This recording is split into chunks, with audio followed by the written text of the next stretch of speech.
All right, let's do this. We're recording. Cool.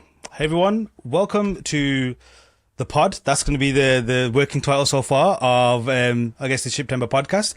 And I'm very delighted to welcome on someone who's been very prolific over ShipTember for the last few years, TW, aka Cockpits and Booby Traps. Welcome, sir. Thanks so much for having me. Looking forward to geeking out about your work, your amazing process, spaceships and all that good stuff. But if you wouldn't mind just giving everybody a little rundown as to who you are and what you do, please. I'm TW. You can find me on Instagram and YouTube and various other places under Cockpits and Booby Traps, which is a name, as I said, that I'm stuck with. I make cartoon spaceships. That's the quick answer. Sick. Yeah, not non-photorealistic, anime-looking spaceships, mostly. I should do some booby traps as well at some point. Do you have any lined up? Oh, I have some fantasy things that are sort of in the same style that I'm not sure if it'll like ruin my brand, but I might do that. Ruined castles and gnarly trees and swords sticking out of the ground and stuff like that. That would work, and there's got to be booby traps in there somewhere. Sounds like a perfect IP/game waiting to happen. Just the booby traps game. I can fully relate to you in terms of a name that you're stuck with. What is your origin story for that name, and why are you stuck with it? I stole it.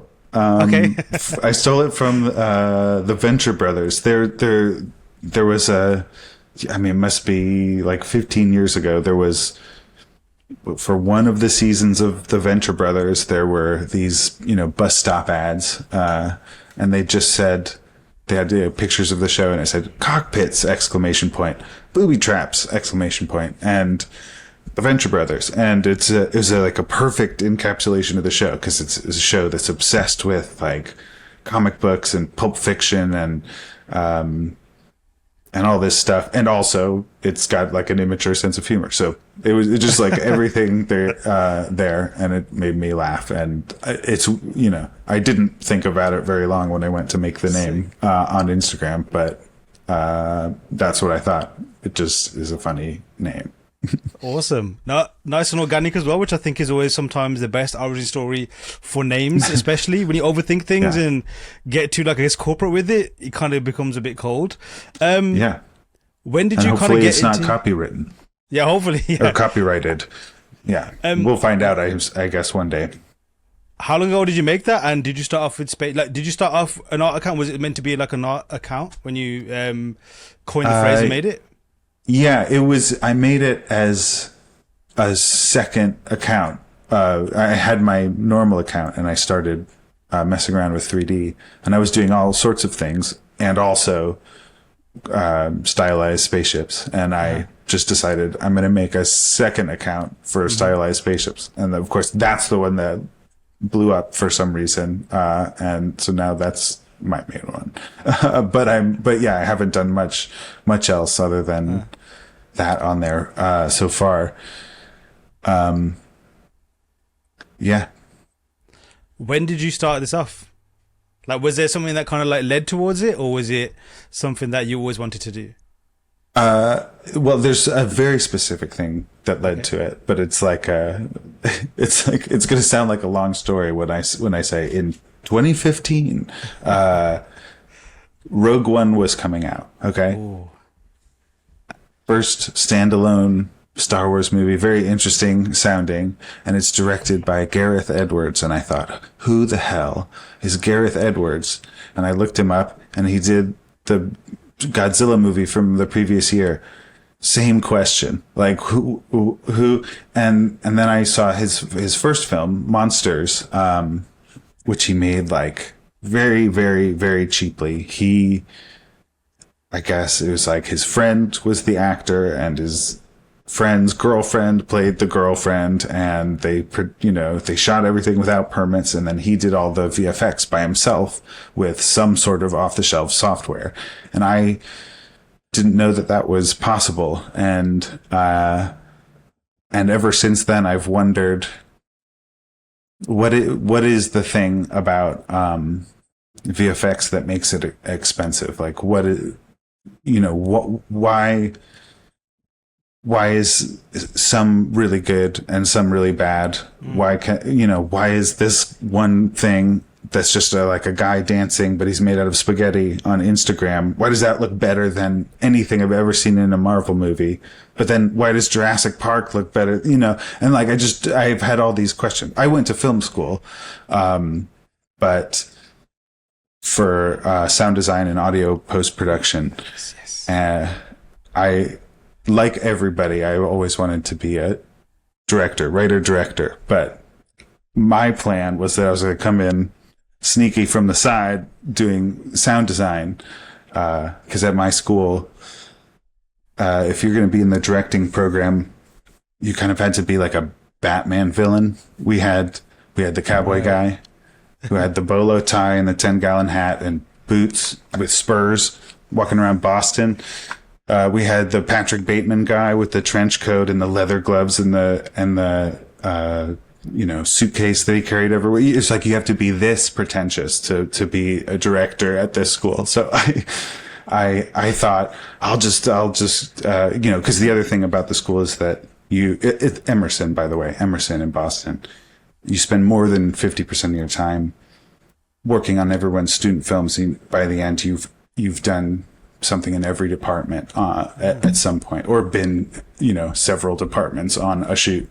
And I did all of that, did all of the sound stuff. And when I went to LA, I did some crew things, but you never end up, you get your nice, interesting degree, and then you get the absolute most boring thing you can do with it as a job. So I was doing, radio commercials for cars and editing podcasts that like I didn't know what was going on in them. And VFX was the one thing that I just didn't understand. Like, I didn't understand what you should know all the departments if you're going to direct. Mm-hmm. And yeah, I just wanted to know, like, how does it work? And 2020 pandemic, lost the job. Somewhere in 2021, I just downloaded Blender to see what was up, and started doing the donut tutorial, which is what you're supposed to do. The what is his name? Blender Guru. Yes, has the donut tutorial, and I think it's like 6 hours or something.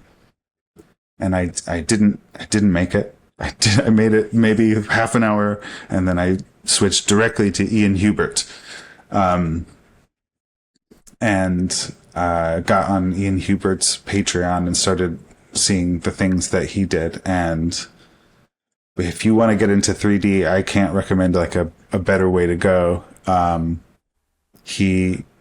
It's his whole thing. It's sci-fi, but apart from that, is very different from what I'm sort of end up doing now. But it's about photorealism. It's about mixing live action with CG and doing everything very cheaply, not just monetarily cheaply, but resource cheap on the computer. And everything is very quick and optimized and quick and dirty. And it's just a really empowering way to learn 3D, because, he shows how to make a building. He's like, here, take a picture of a building and pull out the windowsill and push in the window panes. And like, suddenly there's a building, and now just, array modifier. Now it's a skyscraper, and you're making stuff all of a sudden. And I just got really into that. And then I came across, at some point I must have come across ShipTember and that got me going, doing something every day, or trying to do something every day for a year. And I didn't actually do that, but as close as I could do to that. And some of it was AI. I don't know if you remember this. This was 2021. This is a different time. This was like, don't worry about 6 fingers. Like, you'd be lucky to get one head on a person doing AI.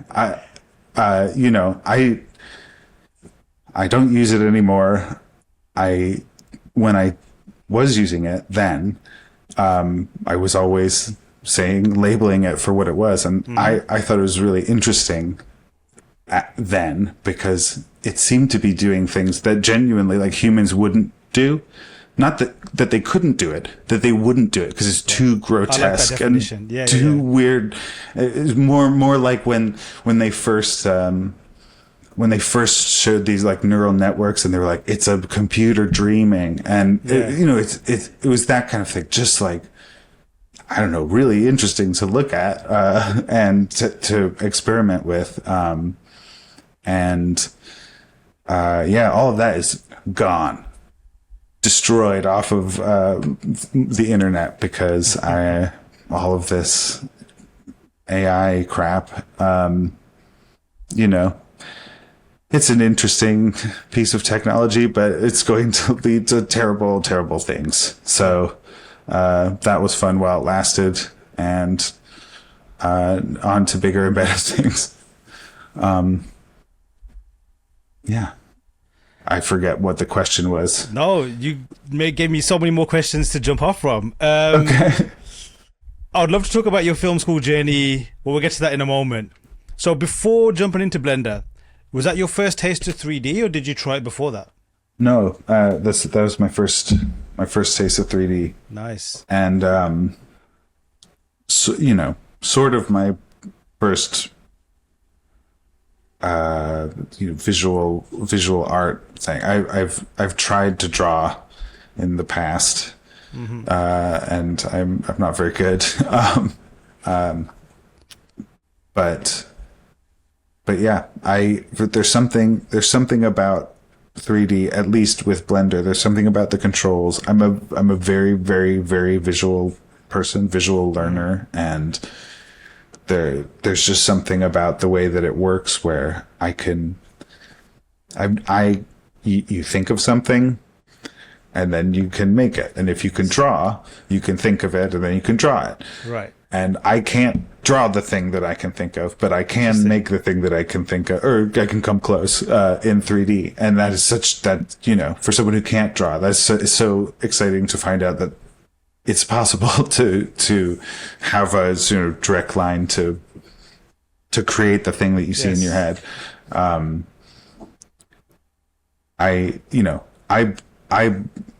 believe that if I have any utility as a person, it won't be as an artist, but as an art director, like putting together the squad of who's gonna work together and make the thing, and that's another way of, you have an idea and you can't draw and you can't, you got to hire somebody that's the next step for that. Somewhere in between just sitting back and hiring people and being able to just draw whatever you want is 3D for me. Like it's especially with Blender, there's so much free learning available on YouTube and resources and assets, and it's I feel like I barely know anything about it, but I'm learning every day, there's there are other programs, but when it's open source, you get a lot more material on it, and I've no formal education, obviously. It's all YouTube tutorials for me. That's like fascinating to hear. My 3D came at university, was introduced obviously through the course and stuff, and mainly Autodesk stuff. So I was like, I'm not sure if you're familiar with Alias, which is like the car stuff, or vehicle stuff, the surfacing effectively. It was the closest thing you could get towards, obviously, but on A-class surfacing, obviously, so they could model it, turn it into a product. Prior to that, what the industry used was clay. So you had clay modelers. So it's kind of like, it tried. I think looking back at now, the sinister way, it was like to replace those guys because it was a quicker process of doing stuff. But in a way, kind of like like bridged kind of both. I've struggled with that, or it wasn't very intuitive. Then it was Maya, which is like poly modeling was a bit more creative. And then it was Fusion 360. So there's been a few that I tried, and even I mainly use Blender now, like yourself. I still don't feel like there's one software. I miss pieces of each one, and then I all combined. But with that said, there's something amazing that Blender has become what it has become, because when I was learning those tools, Blender was available at that time, and it was almost laughed at. It was, at least at uni, I'm sure it wasn't the case for many places, but at least the uni that we were at, it was kind of looked at as the Microsoft Paint of 3D modeling apps. Like, right. If you make a portfolio of that stuff and you go to get a job, you're going to not get the job kind of thing. That was the kind of, I guess, mentality, or at least the fear behind it, which is interesting when you look at it now. But the fact that it's, at least in concept art, and I think just for hobbyists as well, it's the go-to, and it's so powerful now. And what it can do, like you said, like there's so many things that I feel like I've just scraped the surface as well. Like there's so many things I haven't even touched geometry nodes yet. I haven't even looked into other certain aspects of it yet. And you can still get amazing results. Was there anything foreign or weird about making things in 3D? Or what do you think it is about working in 3D versus like drawing that does connect with you? I mean, it has something to do with I'm the kind of person who, opens boxes that have toys in them, and I look at them and I turn them around in my hand, and I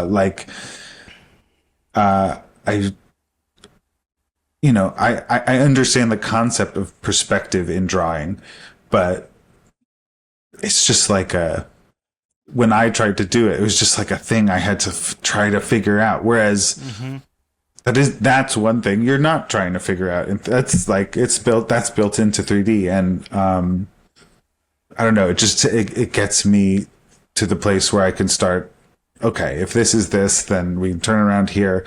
I'll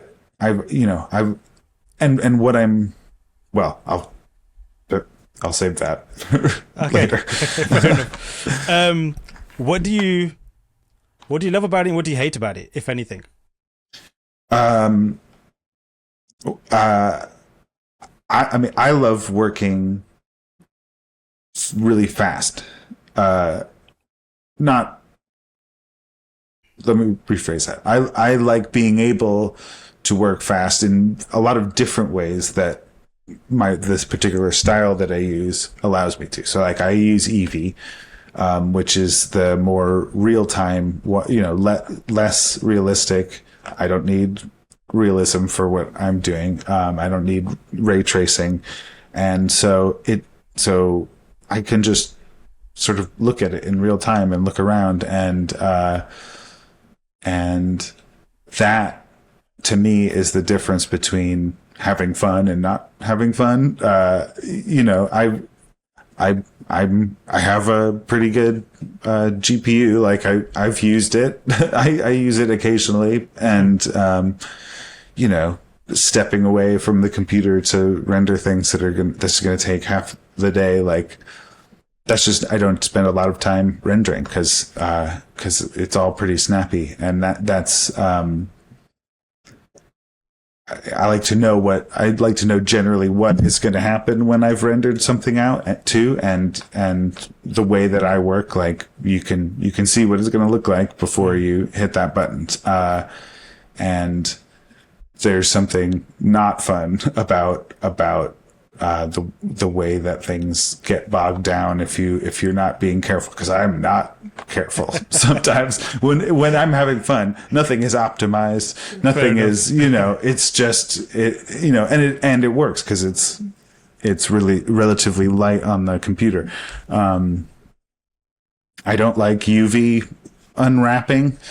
I think that's something that we could have AI do. There's whole parts of Blender that I've never even used and opened, but I mean, I don't really like modeling, and I don't do much modeling. I do a lot of kit bashing. My inspiration, I guess, for these things is, practical miniatures from like the old sci-fi movies. I was obsessed with those when I was a kid, watching the documentaries about Star Wars and Star Trek and Alien. I wanted to be able to look at those models, and I know that some of them still exist, in museums, but I won't be able to pick them up and look around, look really close at this thing, and so many of those were. It's kit bashing. So when they were making the Star Wars models, it was, they would buy all the World War II tanks and planes that they could get, the plastic model kits, and just take all the pieces and stick them on top of their relatively rudimentary shapes, and you got the Millennium Falcon. That's what I do, but in 3D. And so if if there's something really amazingly detailed, that I didn't do that. That's somebody's amazing piece of whatever it is. There are kits that are specifically made for spaceships, like Rasmus Poulsen, who goes by Tech Nouveau, has an incredible one that he released with big, medium, small. And it's spaceship parts, and then there's just other 3D models of whatever. You just pull pieces off of them and use them for things. It's how I would do it if I was doing it in real life. Get pieces of trash and paint them and stick them together. And actually, I have a good example I can share. Yeah, please do. So I want to be very clear. I did not make this model. This is a model of the Nostromo from Alien. This was made by Imperial Print Hub on Etsy, and it was an STL for printing. And I don't know if I'll ever print it. I would have bought it even if I wasn't allowed to make like a reel with it on Instagram, because and it was not cheap, but I want to hold this thing and look at it. Yes, and I can now, and that's worth the price of admission for me. And a fun detail of the Nostromo is that there's a bunch of TIE fighter cockpits I didn't know that. Because already in 79 they were kit bashing with Star Wars model kits. It's how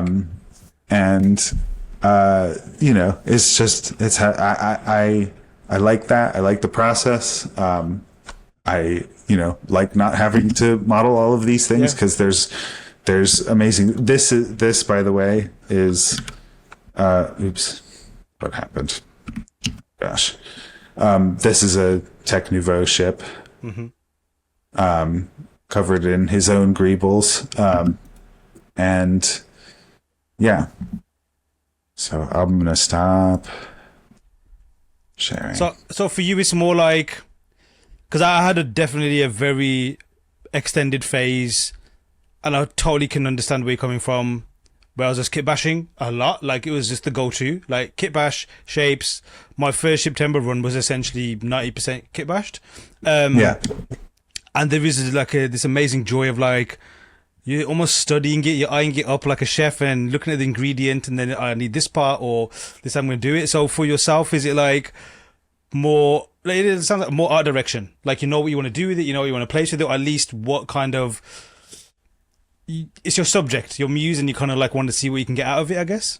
Yeah. I mean, because I don't think you can call it design, right?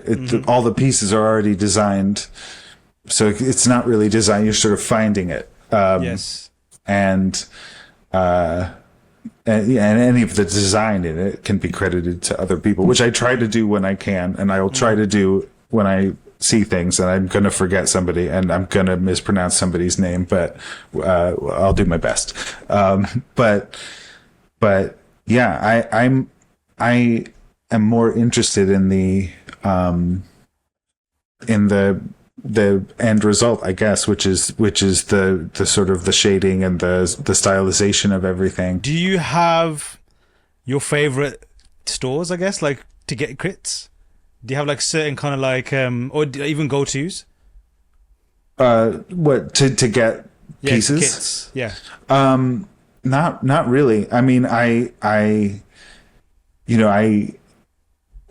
there's a lot of CG Trader. I check sometimes, and it's not always kits. Sometimes it's like but kits for buildings or kits for like construction equipment or something. There's always pieces in there that can be used for other things, or sort of cut up with booleans and warped and made into other shapes. And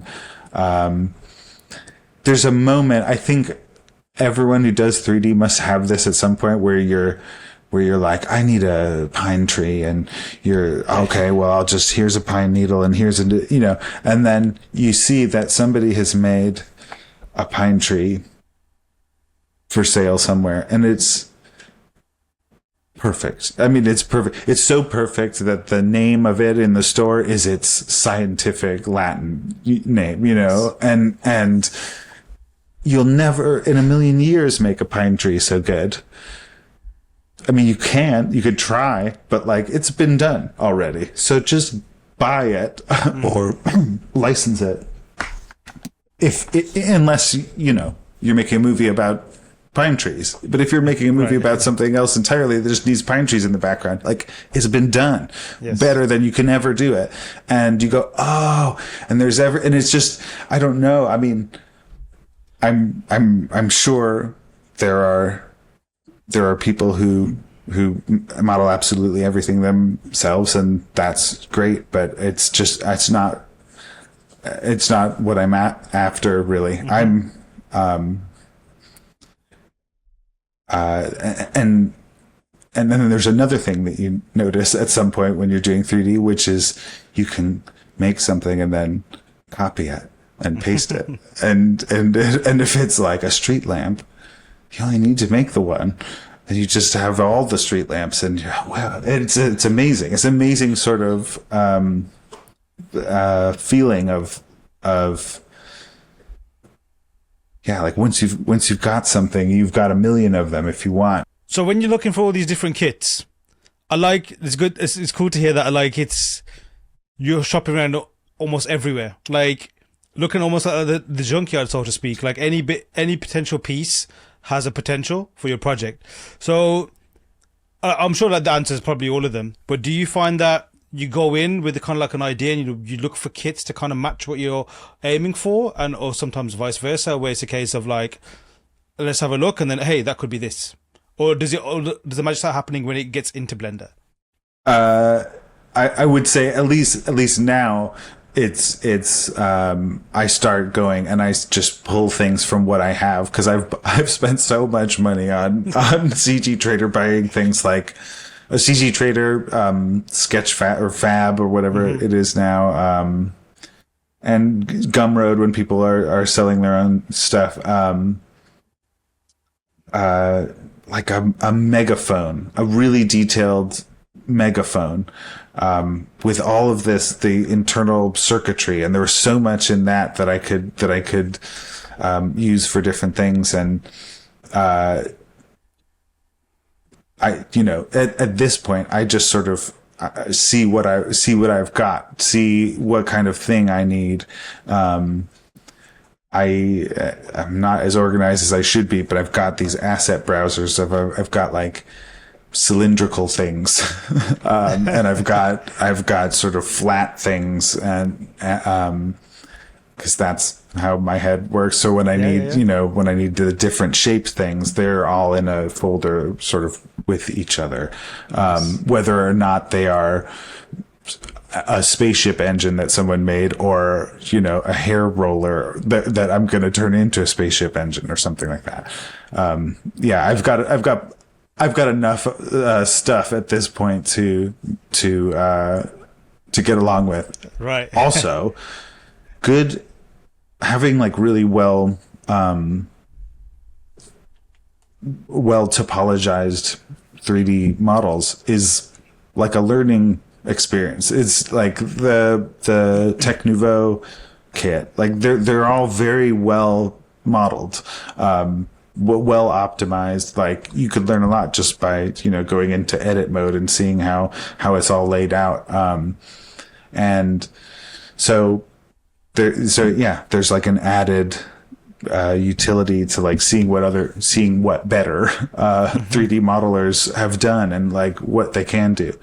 And then I've also got very like shape generators that a lot of them work off geometry nodes, where you give them a bunch of shapes and then it'll give you infinite variations using those shapes in the way that you prescribe. One of them, Alberto Petronio, Nostromo Industries, I think, on Instagram. Right, yeah.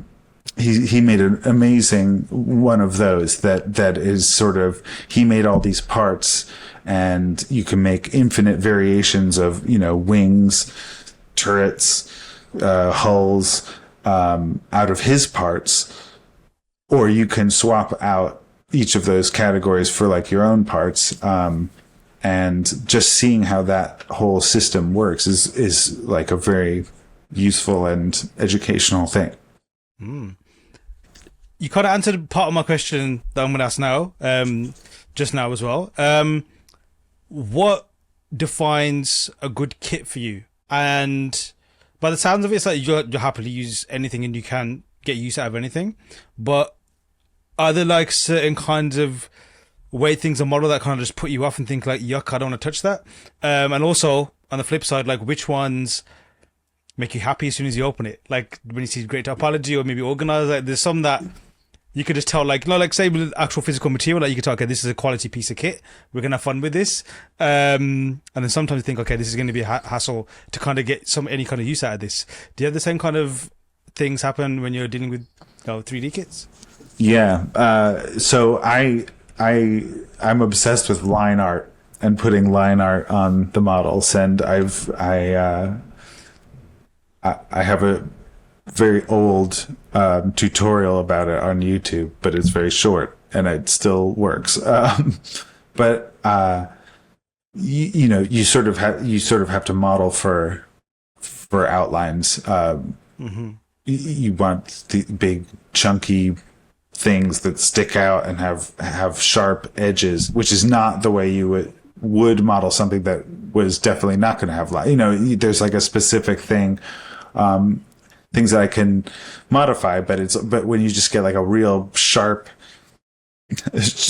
mechanical model that and a lot of STLs that are only designed for printing tend to have that quality, that they're very sharp and the line work will work really well in them. So I can see before I put any on if the line work is going to be good. And I guess I guess the opposite would be the same thing. Like 3D scans can be amazing, but they have to be a certain kind of 3D scan. And I do a lot of scanning, by the way, and I a lot of like the asteroids and stuff that you'll see is just like rocks and stuff that I've scanned. But it doesn't always work. Like I can't even remember the name of the kind of modeling it is, but the what 3D coat is voxel. Yeah. Those don't really work well with outlines. So and you can tell when you open that, oh, I see, this is gonna have to change a bit. But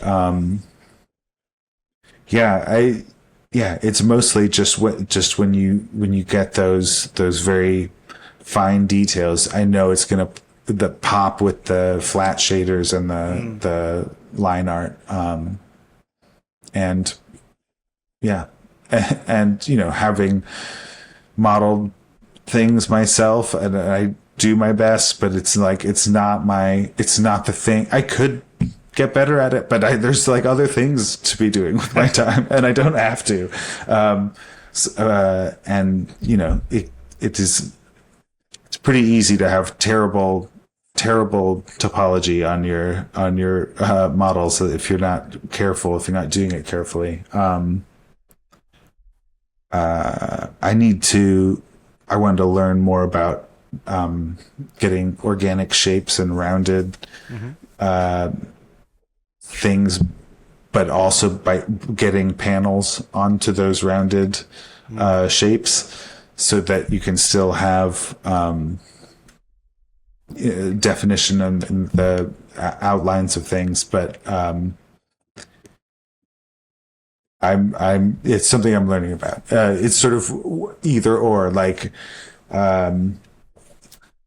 somebody asked me to put my shaders and some outlines around this spacesuit once, and the spacesuit was all spheres. It was like totally spherical head, and the shoulders and the elbows and the knees were spheres. And the thing about like a flat cell shader is that spheres is not very good. It's like you need something else going on in order to get depth when the colors are totally flat. And yeah, so spheres are not my friend. Fair enough. I do know that.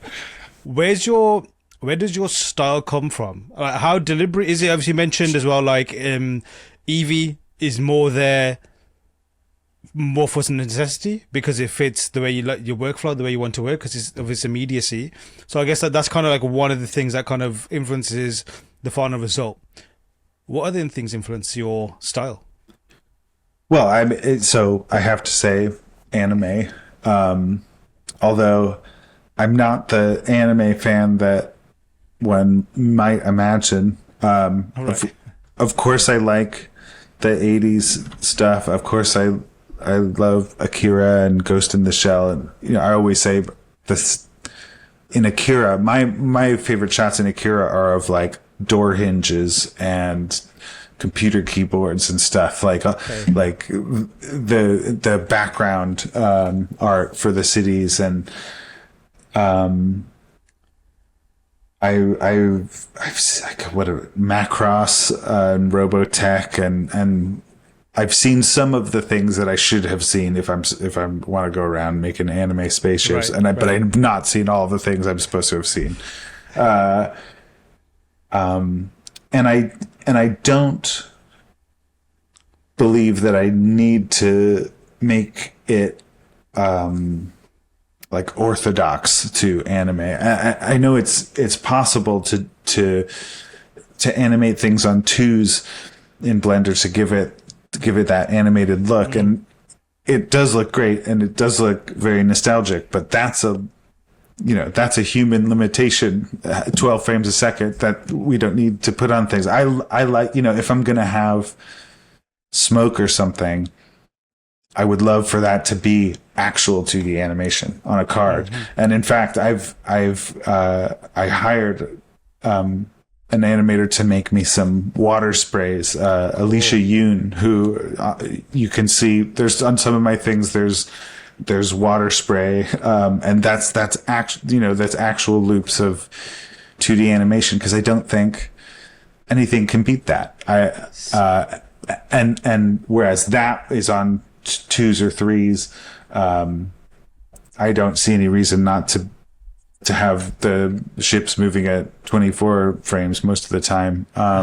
So I'm not like a devout anime maker, but I don't know. There's something, a combination of the flat colors and the flat shaders and the outlines. It just can make anything look nicer to me. I like colors. Mm-hmm. There's a lot of gray spaceships in our world, and that's great. And so, you know, it probably makes sense. But I played too much Homeworld. I have too many Chris Foss books to not have colorful spaceships, and I think that works in this style. Because it also there's something about it where like the spaceship doesn't have to be purple. Like maybe it's not really purple. It just looks purple in this light. There's something about that to it. I don't know if that makes sense at all. That but makes 100% sense to me. I Yeah. have the same kind of musings as well. And yeah, I totally get you. At least I think I do. Maybe it's we come from different angles, but no, it makes sense to me for sure. Yeah. There's this old Star Wars comic called Dark Empire that has this really weird style where, it'll be a panel of, a Star Destroyer and some X-Wings and whatever, and everything will be hot pink. But it doesn't matter. It's just like that's because that page is sort of hot pink, and because there's a weird star nearby, and it's very I don't know. It's more interesting to look at than most other comics from that time that were doing the same stuff. I just think it's. I also kind of feel like I'm going. Not blind, but like deaf. The way that when you're going deaf, you need loud music and loud. I need bright colors. I don't know why, but what were your inspirations? I guess growing up and things that. Because sometimes when we're making stuff, we look for like direct inspiration, like you mentioned, like Chris Foss, for example. You'll be like, yes, that's exactly what I was looking at, and now I'm making this. But sometimes things just kind of like are a slow burn, and have been something that we watched as a kid, or that we kind of like pine for back to when we were a kid, and it's kind of just stuck with us. So, what are those kind of things for you? Which kind of inspirations have heavily influenced, or at least got you onto this trajectory of being a creative? Well, I don't know. I don't know how to answer that question. I mean, I've been a Star Wars and a Star Trek fan since I was a little kid. My mom set me up with all that stuff, and Indiana Jones, and Back to the Future, and all the good stuff. As of the day that we're recording, which one feels the most special or the most important to you? I think I have to say. Alien. Like there's like a through line from Alien that just it's kind of always I'm anything I think about it, you can kind of trace it back to Alien. I saw that movie when I was too young to see it. Same. Yes. I was very frightened, and to this day, I don't think. I think everyone has a sci-fi aesthetic that's sort of the one that they go for, and there's never been a better one in my opinion. And it's I want to do more interiors, and when I do, you'll see that we're gonna have buttons and switches and dials. And vacuum formed screens on the CRTs, and holograms,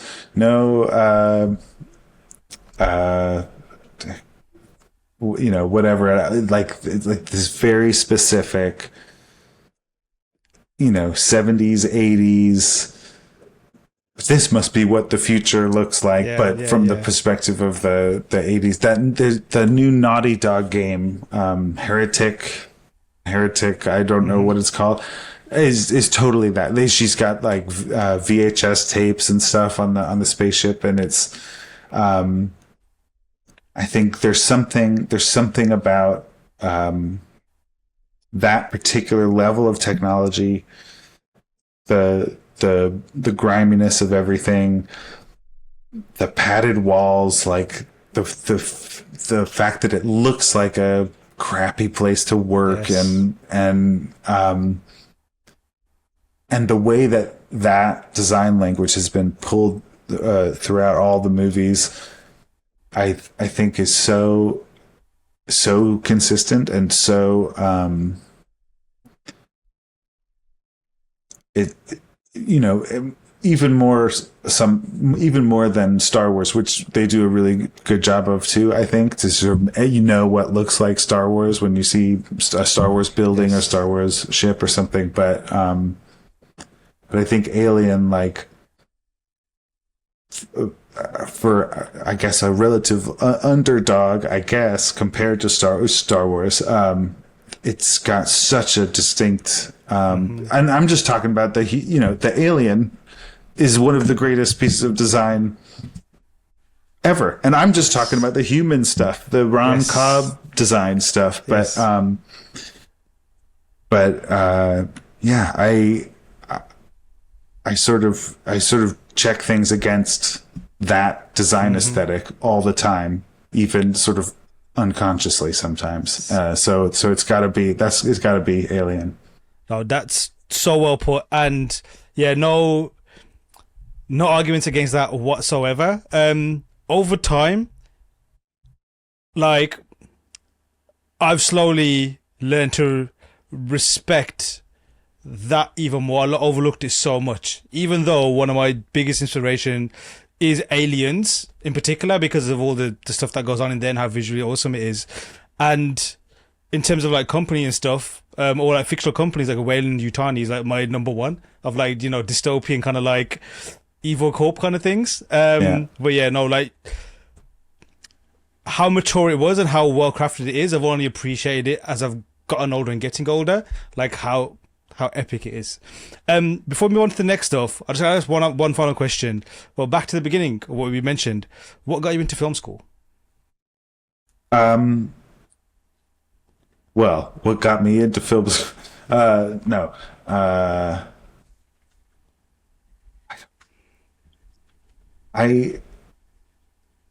wanted to be a director. Since I was a little kid, and I mean, you asked that question. The only thing I can think about is how unequipped I was as a 17-year-old to like figure out what my career was going to be, and how much I wish I could go. If I can go back now, I know exactly what classes I would take. I know, I get the knowledge I need to get to do the thing, and I just was just a stupid kid. And I had a great time, and I learned a lot about all kinds of aspects of film, and sort of that our school sort of packs everyone up and sent us out to LA, and that happened, and it was great. But yeah, so that's all I can think about when you ask that question, but I haven't answered the question, which is what got me into it. I've been obsessed with movies forever. I went to Paris for a summer in high school just to make films on like old Arriflex. I can't remember the name of the old crappy film cameras, and it's something I've always wanted to do, and I took a terrible route to achieving that, and ended up doing different things, but I feel way more connected to that part of myself doing this sort of thing than I was doing audio stuff for car commercials. So it's sort of a weird, sort of back to film school, really, because I'm learning all over again, and also making a game in my free time, which is a new thing. But yeah, I want to tell stories, and I recognize that that's kind of ridiculous coming from a guy who just has sort of pictures and videos of spaceships flying around with no people in them. I'm doing what I can. But yeah, this is just sort of a hobby that kind of became more involved than that, and I'm not. Yeah, I still haven't answered the question of what got me into film school, but maybe I have. It explains a lot for me, for sure.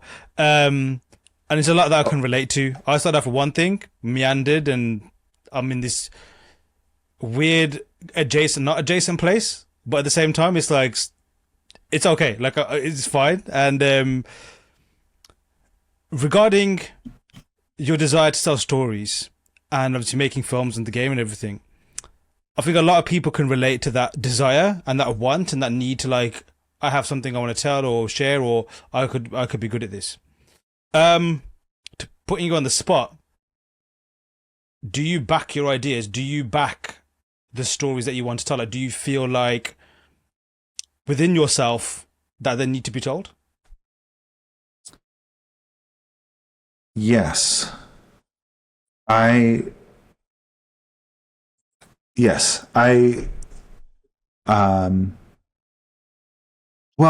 I don't know. I don't know if I would make it as sort of grand as that, even though that would be nice to think of it that way. I like the entertainment part of it, and the escapism part of it. If I have a goal in making art or making stories, it's just to give someone a good time for a little bit. It's the film industry is not an easy one, and for as much, any good thing that happens, and then the studio could close, or you could, whatever is going on. And it seems like so many things, just are impossible unless you do them yourself, all by yourself. And that wasn't possible until relatively recently. Cool. Let's move on to, I guess, the easy questions, hopefully. The next segment. So, the Cryopod segment. Basically, what this podcast is tiled after, just to give you and the listeners a bit of a backstory as to why I'm asking you this question. So, you go into your Cryopod, very alien-fied, although I think, do they call them Cryopods in Alien, or do they call them something else? I think so. Nice bit of trivia. If I've definitely got that wrong, worth checking out. Hypersleep. Hypersleep. So yeah, that sounds about right. So X amount of light years, let's say a couple of light years. So you're going to be gone for a while. But your, brain's still active. You can still do stuff. What top 3 things do you need with you on that trip? That's totally different than I was thinking. So your brain is so you're in cryo, but your brain is active. You can set the scene however you need it to be. So maybe you can be physically active, or have you seen Raised by Wolves? Yes. Let's take their way of doing cryo sleep, which is like this little sim you can walk around like a holodeck in Star Trek, but you can interact, and although this is way more nightmarish, but let's go with that kind of setup. Oh, well, okay.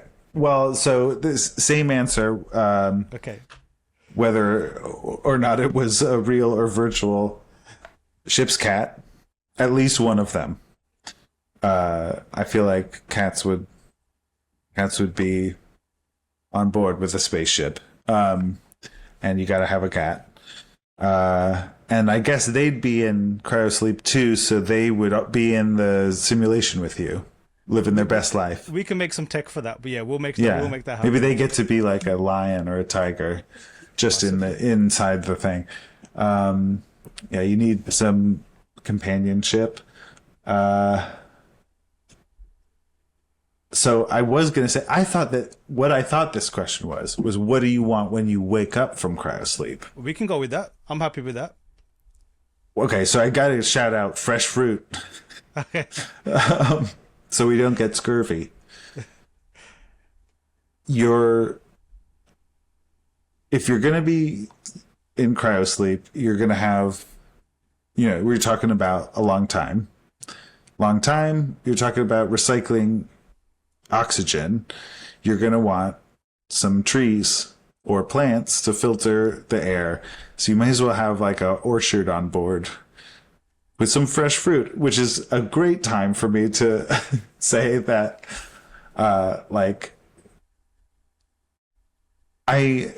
there's hard sci-fi and there's soft sci-fi, and I'm a little bit of a squishy sci-fi guy. Like I love The Expanse. That's great, but I would not want to go to that outer space, right. Where you have no windows and you're flip and burn and everything takes forever and you need to put drugs in your spinal column in order to make turns, and it just doesn't, like, actual space does not sound great. I like faster than light. I like, just have the hangar bay open like in Star Wars. Who cares? It's just open to space. Yeah. Nice artificial gravity. You don't have to explain. It's just for me personally, if I was going to be there, I'd much rather go to Star Wars outer space than the Expanse outer space. Okay. So we could have something whimsical like an orchard in the ship, or like silent running. Okay. You'd have to have some entertainment. I was thinking that I'd bring Twin Peaks. Just bring all of Twin Peaks, or the first 2 seasons. Okay. It would take you out of your situation. You'd feel everything would, it's not. It wouldn't be like watching Snakes on a Plane. It would be like watching, it's a nice, the woods and fresh air and all that. And you'd forget that you're in space. I don't know if that's that's probably not a good answer. If I could have the simulation. Yeah, I mean, I have to say, I wouldn't get on the ship where I have to get in a cryopod in the first place. I would skip that. Because we'd be going so fast, it would only take days at max to get wherever we're going. And I could just go to the actual, lounge or something. Yeah. Because there's more questions than answers here. What's the bathroom situation with this holodeck? Because all bodily functions are taken care of. Okay, good. Because the holodecks. You don't have to worry about any of that. This is purely for the only thing you can't take care of is your indulgence or your impatience. Yeah. So what would chill me out? Yeah, I mean, not being in space. It would be a simulation of me not in space, just on a beach somewhere, hanging out. Yeah. Cool. So we have Brinky Cat. What's the second one? Fruit. Fresh fruit. Yes. That's like a great one actually, and a despacifier. So you don't feel the effects or realize you're in space. Yeah. Cool. Yes, because in a universe where you have to get in a cryopod to go anywhere, you're going to want to forget about space. That's actually a really good idea. Yeah, someone's definitely going to steal that for their sci-fi project for sure. Cool. Feel free. So yeah, we'll make sure we'll get those things happening, and in your next cryopod journey, that will be all taken care of. Thank you so much. Next segment, which do you have? I guess before I ask this question, I'll preface it with this one. Do you have any favorite designs of spaceships that are like you're fond of your own? because it's going to be based on like which one of your designs do you think would fit best or better, or just would fit in a different kind of universe that already exists, like another IP. But at the same time, that only kind of works if you have, I think, a fondness to some of your designs, because I know with some creators that they just make it and it's just done and they move on, where some kind of like have a fondness towards some of the things that they've created. So yeah, I'd love to hear your take on that. So which one of your designs do you think would fit into another universe or another IP that exists, and which one would it be? This, I think that this one would fit into Alien. I feel like this could be a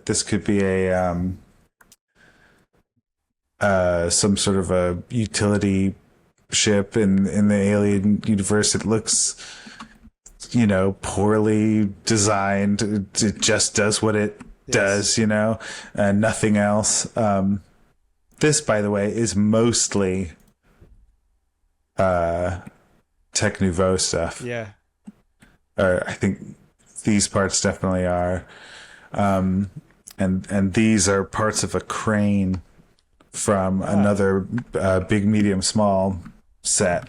It's just like the tips of a crane. Sick. Or something. I think. I don't know. Anyway, this thing looks I don't know, chunky and not very aesthetically pleasing, but in a way that Like it fits that kind of like alien industrial language, right? Yeah, it doesn't look fast, it doesn't look sleek, but it does look like it can, help you drill whatever they were drilling. What were they drilling? Who knows? I like it. And that silhouette is so cool, by the way. Like from all angles, that looks very pleasing. Well, that's the other good thing about 3D is that you can make sure that it it looks pleasing from all angles. Yes. This one I thought could be a homeworld ship, right. From the homeworld games. I don't really know why. It's just like all engines and I'm gonna say radar dishes. This looks like a communication ship to me. I made this for Highlights of Our Modern World album cover and it's like some animations.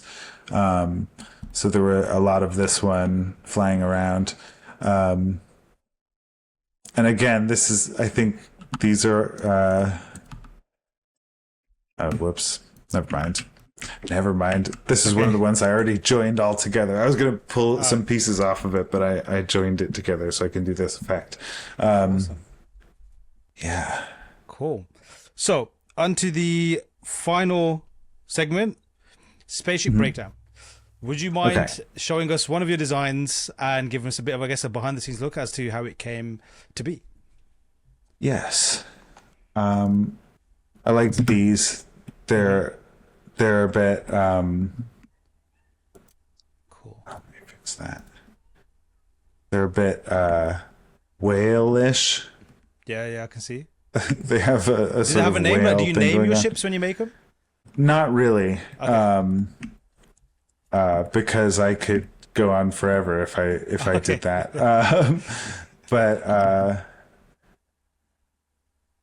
No, these are just I think that's another part of that crane that I was talking about. These are wings off of something else. This whole piece is this was made with the Mark Kingsnorth's I think it's called Spaceship Generator, and it's a thing that lets you like make it just sort of puts shapes together and you can customize it. And I'll often start with one of those or something like that, and then figure out propulsion and engines and stuff like that. I think these were made by That's either Tech Nouveau or Digital Shipyard. Can't remember. Okay. Do you remember which piece you started off with, or does it not work that way? Yeah, I think I started off with this piece. Okay, so with that, like from there, is your next step, like you mentioned, propulsion? Is that where you go to next? Like as soon as you got like a base shape, do you jump to like, okay, how's this thing gonna move forward, or does it kind of like chop and change depending on how you start off? That's a good question. When the consideration for propulsion is more often about colors, because I like to put big glowing engines on, and so that's what I'm thinking about first. Really, like what are the colors of the hull? How many different ones? How do they get separated? Is it like one big thing that has been that's made of metal and has been painted in various sections, or is it a bunch of different pieces that are made of different kinds of metal that fit together? And then I don't know much about color theory, but Okay. I try to put together colors that I like, and then have some sort of opposing glowing engine thing that fits with the color scheme that I've got. And so I love these engine models because you can just sort of grab all of these little sections and you could do it in whatever way you want. I just don't have much more to say about this. It's just like I kit bashed it, and that's what I do with all of them. No, fair enough. Okay, so time to wrap up. It's been absolutely incredible. Before we do head off, final thoughts, words from yourself, what you've got cooking, and where people can find you. Well, you can find me mostly on Instagram. I've been cooking a game. I need to know a couple more people who are programmers. But I'm sort of writing and designing assets and parts of the world for this game. And there may be some sort of a crowdfunding thing happening in the future about that. I will be sure to mention it on Cockpits and Booby Traps Instagram. And yeah, I want to thank you for having me on. I've listened to so many of the Learn Square podcasts, and cool. I sort of, in my capacity to maybe one day, put together a team of incredible artists. That's one of the things I like on Instagram is having all of these amazing artists that I follow, and I see all their work. You've interviewed so many of those people, and